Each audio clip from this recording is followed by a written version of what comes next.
하나 시스템 2023년도 실적을 스루풋 회계로 분석하고 연말 매출액을 예측해 보도록 하겠습니다.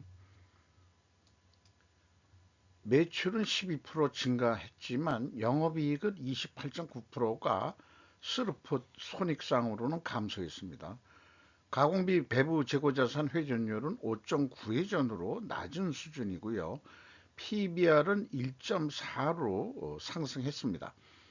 그리고 재고자산 회계 일부 불투명하다고 보여집니다. 구독, 좋아요 부탁드리고 필요하시면 1.5 배속을 보시기 바랍니다. 국방력 키우는 호주가 기회, 한화 방산 계열사 총동원, 정지훈 기자가 조선 BJ에서 보도를 했습니다. 하나 에어로스페이스의 궤도형 장갑차 레드백이 2021년 호주 육군이 주관한 시험평가에서 기동하고 있다.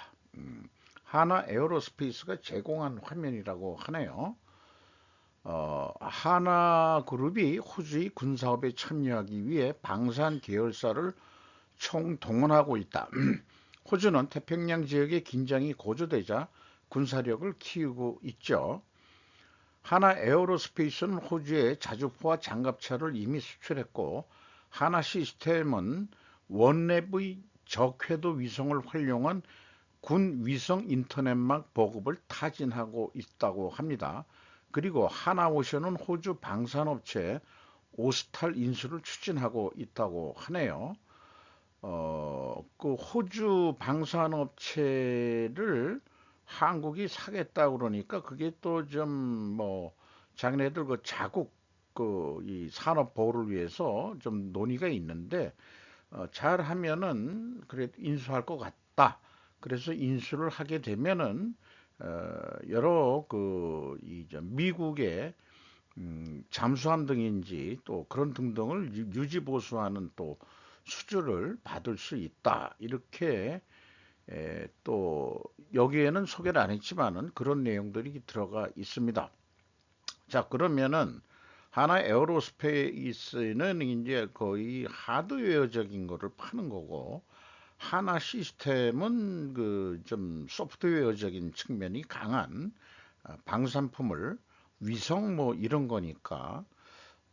그런데 그래서 그 하나 에어로스페이스는 진즉에 한번 분석을 해서 그 방송을 했고요.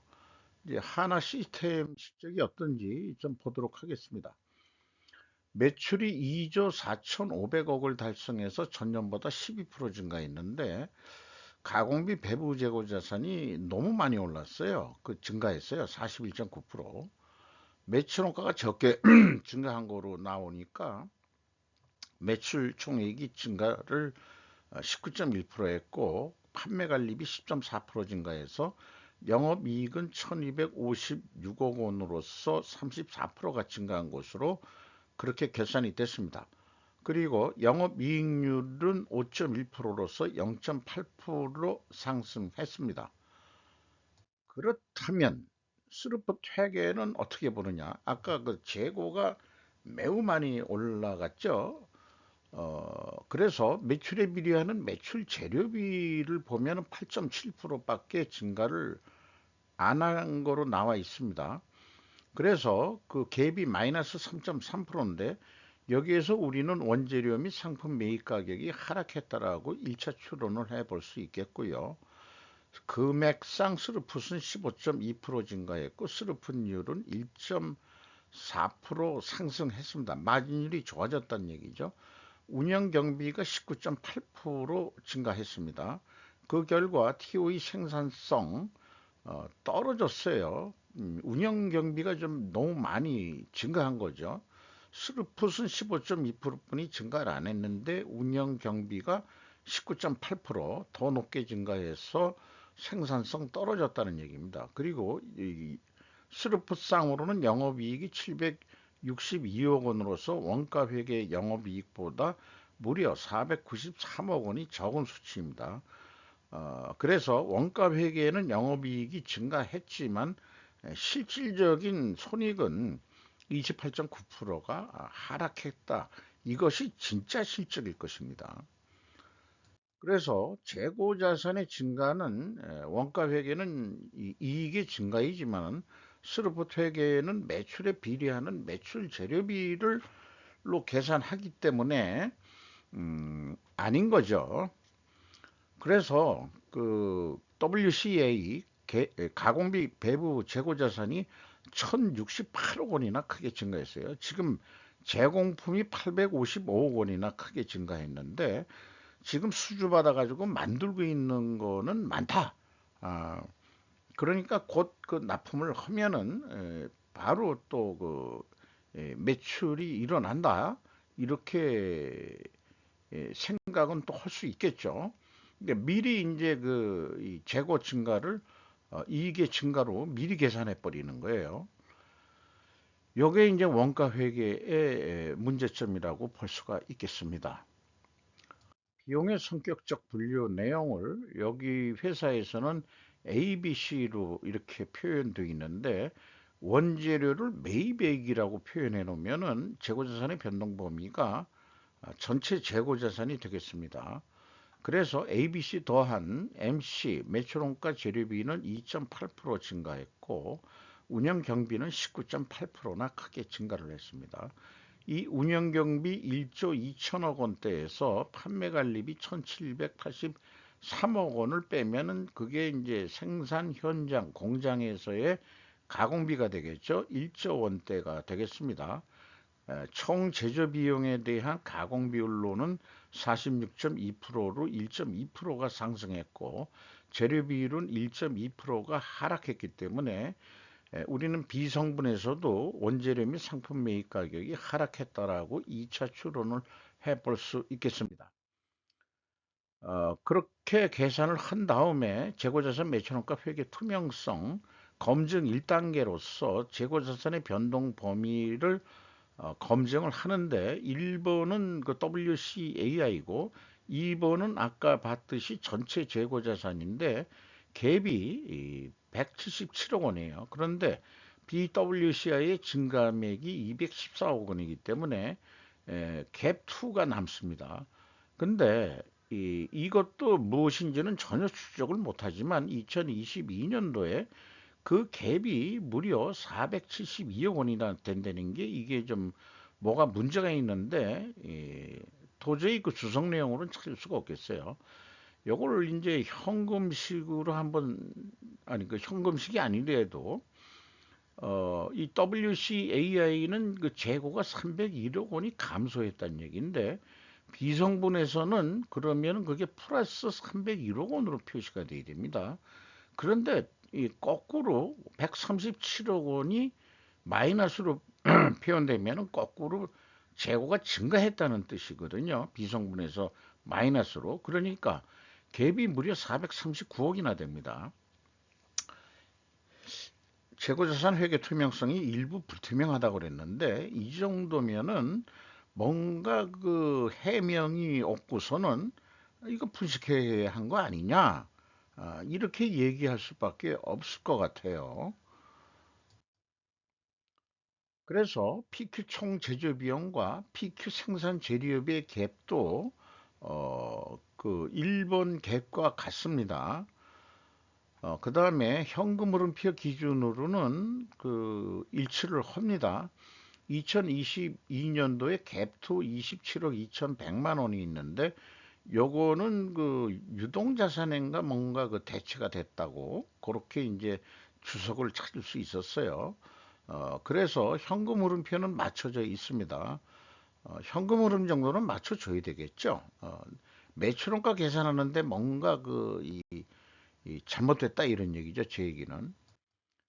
운영 경비로서 인건비가 4,690억 원이 집행이 됐는데 20.9%가 증가했습니다. 직원 수도 434명이나 증가가 됐고요. 2022년도에는 369명, 규모가 계속 커지고 있다는 것으로 인식은 됩니다. 인당 평균 임금도 9,890만 원으로서 임금 인상률이 9.9% 상승한 것으로 되어 있습니다. 주요 경비로서 지급 수수료가 3,930억 원으로서 21.9%가 증가했습니다. 경영평가 지표로서 재고 회전율이 크게 떨어졌어요. 그런데 스루프율은 올라갔어요. 이렇게 역방향이면 부식회계 개연성 가정을 세웁니다. 이자 부채가 좀 또 증가를 했죠. 나머지는 참고해 주시고요. 그래서 그동안의 분석 통계상 어디에 해당하냐면은 역방향인데 재고 회전율은 하락하고 수르프율은 상승을 했습니다. 분식회계 개연성 가정을 세우고 이를 기업이 반증하려면은 원재료 가격이 상승하고 판매 가격도 상승해야 된다. 이것을 그 데이터로 입증해주게 공시가 돼야 됩니다. 또한 재고 회전율이 하락했다라고 수량으로도 제시할 수 있어야 됩니다. 그런데 저희가 1차, 2차 그 추론을 했듯이 원재료 및 상품 매입 가격이 하락했다라고 되는데 반증을 하기 위해서는 거꾸로 상승이라는 또 모순이 나오죠. 이런 모순이라는 것 자체를 현재로서는 이 수량 회전율로 해소할 수밖에 없는데 그게 또 외부에서는 불가능한 거죠. 수량을 우리가 어떻게 알겠습니까? 그리고 원재료 가격이 그럼 상승했다, 판매 가격이 상승했느냐, 이거를 봐야 되는데, 방위산업체이기 때문에 다 비공개입니다. 이거는 뭐 충분히 이해를 하겠어요. 자, 어쨌든, 실적을 가지고 원가회계 개념으로, 그 실적 수준 비슷하게 2024년도도 매출이 일어난다면은 3조 1319억 원, 아니, 3조 1319억 원 정도 할 것 같습니다. 어, 이 경우에 그 영업이익이 한 1632억 원, 뭐 작년보다 한 30% 오르는 거죠. 여기에서의 그 매출원가 2조 7722억 원은 이렇게 그 총 제조 비용을 우선 계산한 다음에 재고의 증감액을 가감해서 매출원가를 뽑아내는 거죠. 재고가 너무 올랐기 때문에 제공품이 줄어든다고 봤습니다. 그래서 이 생산 재료비도 늘어난다고 봤고 가공비도 20% 정도 늘어난다고 그렇게 전망을 해 봤어요. 그렇게 한 결과 이것을 어, 어떤 납품단가로 비유를 한다면은 그 호주에다가 300만 불에 뭘 하나 팔기로 했으면은 에, 이 원가 회계상으로는 313만 원 받아야 되고 그다음에 영업은 우린 그런 거 재고 반영하는 거 모르겠다. 이래 가지고 우리는 이 300만 달러면 충분해요. 이렇게 되면은 계획보다도 엄청 이익이 안 나는 거죠. 그러면 결국은 이익을 내기 위해서는 매출을 4.5% 증가시킨다 이게요. 그런데 이제 나머지 증가시키려도 이미 만들어 놓은 거 더 내보내는 거 물론 100% 수주도 있을 수 있겠습니다만은 어쨌든 여기에서 그 재고를 미리 그 30% 줄이고 그다음에 이제 이 4.5% 증가한다면은 요것도 요거가 변하면은 요것도 미리 변하게 해놨어요 제가. 그래서 이것뿐이 안 나온다 이렇게 요걸 제로로 하면은 요게 또 그 좀 매출원가가 또 변하긴 변할 겁니다. 어쨌든 그 뭐 조금 다르게 생각해 봐야 될지 모르겠습니다만은 그래서 그 재고가 30% 줄었을 때 이제 그렇게 계산이 되는데 자 고생하지 말고 지금 우리 2023년도처럼 제공품을 그냥 많이 지금 하고 있는 작업처럼 합시다. 15%만 좀 올려보죠. 그러면은 가만히 앉아서도 300만 달러로 팔아도 19만 4천 달러 그 벌 수 있다. 이런 이제 원가 회계의 왜곡 현실이 또 나타날 수 있겠죠. 어, 스루풋 관점상으로는 그 운영 비용이 19.8% 증가했는데 15%만 좀 전망해보고 영업이익은 내려갔죠. 근데 이제 도전적 목표를 해야죠. 쓰르포스로도 좀 30% 영업이익을 더 올려보자. 그러면은 이제 매출 목표가 2조 8천억 원이 나옵니다. 그리고 그 이 판매 가격, 매출 수르폰율 이런 거 그냥 우수리만 떼는 정도로 했을 때 운영 경비도 15% 증가하지만 매출 재료비도 15% 정도 더 추가 투입을 하면은 투입이 아니죠. 그 매출에 상응하는 재료비니까 제공품으로 미리 만들어져 있었던 것도 있을 수 있고 그런 거니까 2조 8,261억 달러 정도 매출이 그 유사하게 산출이 될 수 있겠습니다. 이것을 결국 계약은 우수리 떼고 호주하고 280만 달러, 20만 달러 빡 깎여가지고 계약을 했다. 그러면 이제 계획보다도 좀 적게 보니까 재고 회전율을 좀 올리자. 요거는 뭐 신규 이 수주를 한다든지 그런 성격이 아니고 제공품이 많으니까 그걸 빨리 끝내가지고 매출을 추가 인식하자 그런 얘기죠. 그래서 6.5회 전까지 올리면은 매출은 3조 원대를 넘어서 한 2천억 넘게 돈을 벌 수 있다.